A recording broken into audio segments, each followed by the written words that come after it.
Hello friends, Prince GS academy में आपका स्वागत है। हिस्ट्री की 1000 इंपॉर्टेंट क्वेश्चन की सीरीज के अंतर्गत आज ये मेरा 26वां वीडियो है। इसमें मुगल काल से संबंधित मिक्स 30 प्रश्न करेंगे जो किसी भी कॉम्पिटिटिव एग्जाम के लिए बहुत महत्वपूर्ण है। वीडियो अच्छा लगे तो लाइक और शेयर करें, चैनल को सब्सक्राइब करें। चलिए वीडियो शुरू करते हैं। ये रहा पहला प्रश्न। गुजरात की विजय की खुशी में अकबर ने किसका निर्माण करवाया था? ए बड़ा इमाम बड़ा, बी बुलंद दरवाजा, सी जामा मस्जिद, डी सिद्दी वसीर। इसका सही आंसर होगा ऑप्शन नंबर बी बुलंद दरवाजा।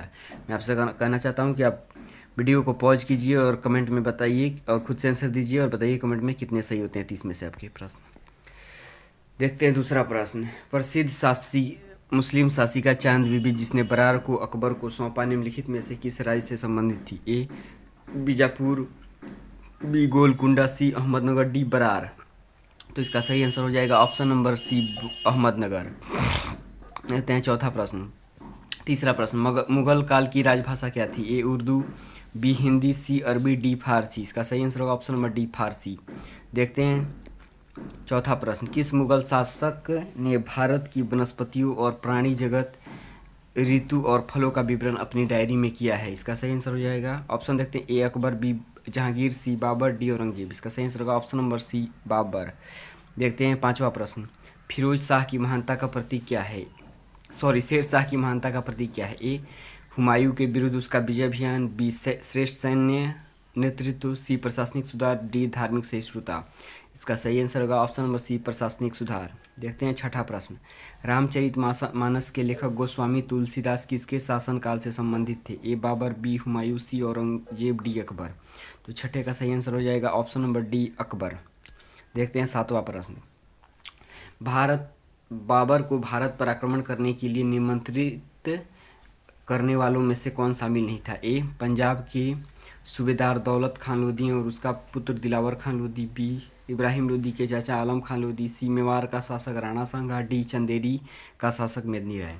तो इसका सातवें का सही आंसर होगा ऑप्शन नंबर डी चंदेरी का शासक मेदिनी राय ने बाबर को भारत पर आक्रमण करने के लिए निमंत्रित नहीं किया था। ध्यान से देखना है कि इसमें नहीं है, पूछा है कि कौन शामिल नहीं था। जबकि मेवाड़ का शासक राणा सांगा, बाबर ने अपनी पुस्तक बाबरनामा में इसका उल्लेख किया है कि राणा सांगा ने आमंत्रित किया था। देखते हैं आठवां प्रश्न। मुगल साम्राज्य की दृढ़ीकरण के दृष्टिकोण से सबसे निर्णायक युद्ध कौन माना जाता है? ऑप्शन ए पानीपत का प्रथम युद्ध, बी खानवा का युद्ध, सी चंदेरी का युद्ध, डी घाघरा का युद्ध। तो मैं आपको बता दूं कि ये चारों युद्ध बाबर द्वारा लड़े गए थे। ये पानीपत का प्रथम युद्ध यह 1526 को हुआ था। खानवा का युद्ध ये बाबर और इब्राहिम लोदी के बीच, खानवा का युद्ध 1527 में। इस सब प्रश्न के बारे में मैं पिछले वीडियो में एक्सप्लेन कर चुका हूँ। चंदेरी का युद्ध 1528 में, घाघरा का युद्ध 1529 में बाबर और अफगानों के बीच, और 1527 में हुआ था खानवा का युद्ध जिसमें बाबर और राणा सांगा के बीच युद्ध हुआ था जिसमें बाबर विजयी हुआ था। तो खानवा के युद्ध को सबसे महत्वपूर्ण माना जाता है जिससे मुगल साम्राज्य का सुदृढ़ीकरण हो पाया। देखते हैं नौवां प्रश्न। किसने मुगल साम्राज्य की राजधानी को आगरा से दिल्ली स्थानांतरित किया? ए जहांगीर, बी औरंगजेब, सी हुमायूं, डी शाहजहां। तो नौवे का सही आंसर होगा ऑप्शन नंबर डी शाहजहां। देखते हैं 10वां प्रश्न। ऐसे बाग बगीचे जिसमें पानी बहता हो के निर्माण की परंपरा की शुरुआत किसने की थी? ए बाबर, बी शेरशाह, सी अकबर, डी शाहजहां। इसका सही आंसर होगा ऑप्शन नंबर ए बाबर। सही आंसर होगा ऑप्शन नंबर ए बाबर। देखते हैं 11वां प्रश्न। राजा बीरबल की उपाधि किसे दी गई थी? ए महेश दास, बी राजा भगवान दास, सी बनमाली दास, डी राजा टोडरमल। तो 11वें का सही आंसर होगा ऑप्शन नंबर ए महेश दास। इनके बचपन का नाम महेश दास था, बीरबल की उपाधि ने अकबर ने दिया था। देखते हैं 12वां प्रश्न। औरंगजेब ने बाकी मुगल सम्राटों की तुलना में ज़्यादा भवन और इमारतों का निर्माण नहीं किया। इसका कारण क्या था? उसे वास्तुकला में कोई रुचि नहीं थी, बी उसे राज मिस्त्री उपलब्ध नहीं थे, सी मितव्ययी मतलब कंजूस था, डी उसे अपने शासनकाल में निरंतर युद्ध लड़ने पड़े। तो इसका सही आंसर होगा ऑप्शन नंबर डी उसे अपने शासनकाल में निरंतर युद्ध लड़ने पड़े, वह युद्ध में व्यस्त रहा, इस कारण भवन और वास्तुकला पर ज़्यादा ध्यान नहीं दे पाया। देखते हैं 13वां प्रश्न। किस राजपूत वंश ने अकबर के सामने समर्पण नहीं किया? तो 13वें का ऑप्शन देखते हैं ए सिसोदिया वंश, बी परमाण वंश, सी चौहान वंश, डी चंदेल वंश। इसका सही आंसर होगा ऑप्शन नंबर ए सिसोदिया वंश। देखते हैं 14वां प्रश्न, किस मुगल शासक को आलमगीर कहा जाता है? ए बाबर, बी हुमायूं, सी औरंगजेब, डी शाहजहां। इसका सही आंसर होगा ऑप्शन नंबर सी औरंगजेब। देखते हैं 15वां प्रश्न, किस मुगल शासक को सलीम कहा जाता है? Option number A Akbar, B Shahjahan, C Humayun, D Jahangir. तो 15वें का सही आंसर होगा option number D Jahangir. Jahangir को सलीम कहा जाता है, बचपन में उसका सलीम नाम था। अकबर ने इसका नाम सूफी संत शेख सलीम चिश्ती के नाम पर सलीम रखा था। देखते हैं 16वां प्रश्न, सम्राट अकबर द्वारा किसे जरी कलम की उपाधि दी गई? A Mohammad Hussain, B Mohammad Khan, C Abdus Samad, D Mir Syed Ali. तो इसका सही आंसर हो जाएगा 16वें का option number A Mohammad Hussain. देखते हैं 17वां प्रश्न, बाबर ने पहली बार पश्चिम से कहाँ होकर भारत में प्रवेश किया? तो 17वें का सही आंसर होगा ऑप्शन देखते हैं ए कश्मीर, बी सिंध, सी पंजाब, डी राजस्थान। इसका सही आंसर होगा ऑप्शन नंबर सी पंजाब। देखते हैं 18वां प्रश्न, किसके समय में मलिक मोहम्मद जायसी ने पद्मावत की रचना की? तो 18वें का ऑप्शन देखते हैं A Akbar, B Sher Shah, C Babur, D Jahangir Aurangzeb. तो इसका सही आंसर होगा option number B Sher Shah Suri. और ये भी प्रश्न पूछता है कि मलिक मोहम्मद पद्मावत के लेखक कौन है? तो मलिक मोहम्मद जायसी, इन्होंने शेरशाह के समय इसकी रचना की थी। देखते हैं 19वां प्रश्न, किस मुगल शासक ने 2 बार शासन किया? ए शाहजहां, बी हुमायूं, सी बाबर, डी जहांगीर। तो इसका सही आंसर होगा ऑप्शन नंबर बी हुमायूं। मैं आपको बता दूं कि 1530 से 1540 तक पहले शासन किया, उसके बाद 1540 में बिलग्राम या कन्नौज के युद्ध में शेरशाह से हारने के बाद 15 वर्षों के लिए सिंध चला गया, वहाँ घुमक्कड़ जैसा जीवन व्यतीत किया। उसके बाद फिर 1555 में सरहिंद के युद्ध में विजय होने के बाद शासन पर बैठा, लेकिन 1556 में 1 जनवरी 1556 को हुमायूं की मृत्यु हो गई दीनपनाह भवन की पुस्तकालय की सीढ़ियों से गिरने के कारण। देखते हैं 20वां प्रश्न, फतेहपुर सीकरी में स्थित लाल पत्थर से निर्मित शेख सलीम चिश्ती के मकबरे को किसने संगमरमर का बनवाया? ए अकबर, बी जहांगीर, सी शाहजहां, डी दारा शिकोह। तो इसका सही आंसर होगा 20वें का ऑप्शन नंबर बी जहांगीर। देखते हैं 21वां प्रश्न, किस मुगल शासक को पहले आगरा में दफनाया गया, बाद में उसकी एक अफगान विधवा 100 को काबुल ले गई, वहीं एक बाग में दफनाया गया? ए Babur, B Humayun, C Akbar, D Jahangir. तो इसका सही आंसर होगा ऑप्शन नंबर ए बाबर। तो बाबर को पहले आगरा में दफनाया गया, बाद में उसके द्वारा चुने गए स्थान पर काबुल में दफनाया गया। तो देखते हैं 22वां प्रश्न, किस मुगल सम्राट को उद्यानों में अत्यंत अभिरुचि के कारण उपवनों का राजकुमार या मालियों का मुकुट कहा गया? तो option A Babur, B Humayun, C Akbar, D Shahjahan. तो इसका सही आंसर हो जाएगा ऑप्शन नंबर ए बाबर। देखते हैं 23वां प्रश्न, निम्नलिखित भारतीय शासकों में कौन अकबर का समकालीन थे या थी? तो ए रानी दुर्गावती, बी अहिल्याबाई, सी मार्तंड वर्मा, डी सवाई राजा जयसिंह। इसका सही आंसर होगा ऑप्शन नंबर ए रानी दुर्गावती। देखते हैं 24वां प्रश्न, दक्षिण में निम्नलिखित में किसके शासन काल में मुगल साम्राज्य तमिल राज्य तक फैला? A Akbar, B Aurangzeb, C Jahangir, D Shahjahan. तो इसका सही आंसर होगा ऑप्शन नंबर बी औरंगजेब।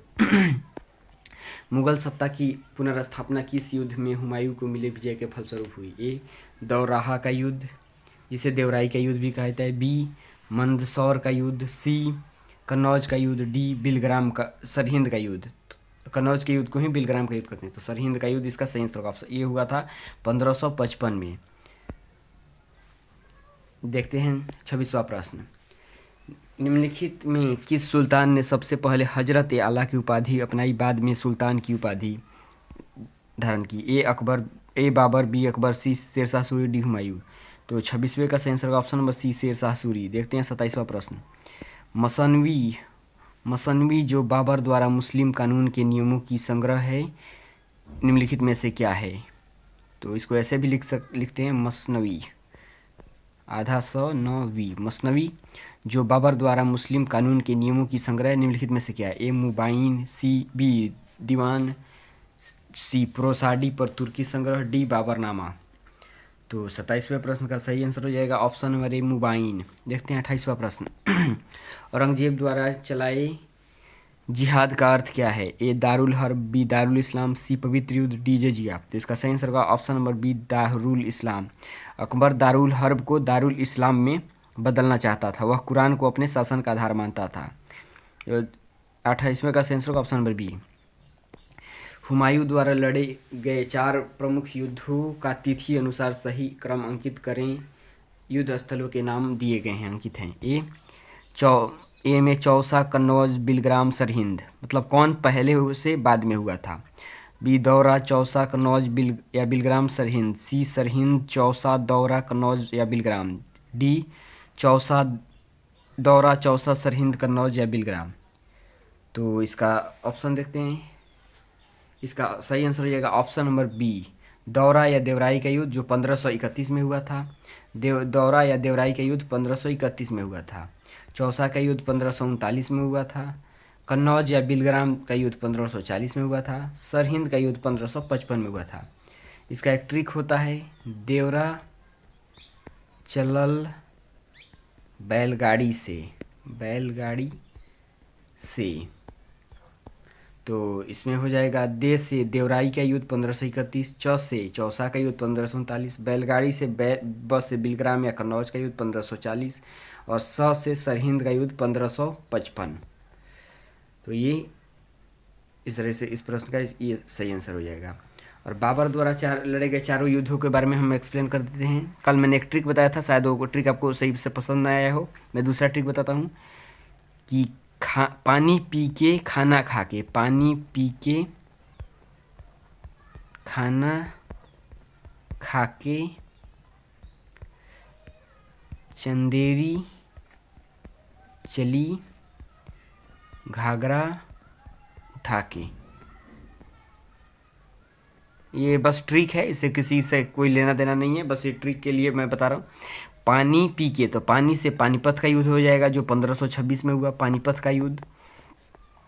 पानी पी के खाना से हो जाएगा खानवा का युद्ध, 1527 में हुआ था, जो बाबर और राणा सांगा के बीच हुआ था। पानी पी के खाना खा के चांदेरी से चांदेरी का युद्ध हो गया जो 1528 में हुआ था, बाबर और मेदिनी राय के बीच। और चली घाघरा, घाघरा से हो जाएगा 1529 में घाघरा का युद्ध। तो पानी पी के खाना खा के चांदेरी चली घाघरा उठा के। तो बस ये एक ट्रिक है, इसके माध्यम से बाबर द्वारा लड़े गए चारों युद्धों को एक्सप्लेन कर दिया। पानी से पानीपत का युद्ध, खाना से खानवा का युद्ध, चंदेरी से चंदेरी का युद्ध 1528 में, घाघरा से घाघरा का युद्ध 1529 में, और 30 में मर गया बाबर, 1530 में उसकी मृत्यु हुई। देखते हैं 30वां प्रश्न। निम्नलिखित में से किस इतिहासकार ने शाहजहां के शासनकाल को मुगल काल का स्वर्ण काल युग कहा। A B.A. Smith, B J.N. Sarkar, C A.L. Srivastava, D इनमें से कोई नहीं। तो इसका सही आंसर होगा ऑप्शन नंबर सी, A.L. श्रीवास्तव। तो इस तरीके से ये मुगल कालीन व्यवस्था से 30 प्रश्न कंप्लीट होते हैं। इसके बाद से हम मुगल काल में की व्यवस्था से संबंधित 30 प्रश्न करेंगे। तो ये मिक्स था, बाबर से लेकर औरंगजेब तक सभी 6 मुगल शासकों से मिक्स प्रश्न थे। इसके बाद मुगल कालीन व्यवस्था से प्रश्न करेंगे। चलिए, वीडियो अच्छा लगे तो लाइक और शेयर करें, चैनल को सब्सक्राइब करें। मिलते हैं नेक्स्ट वीडियो में, धन्यवाद।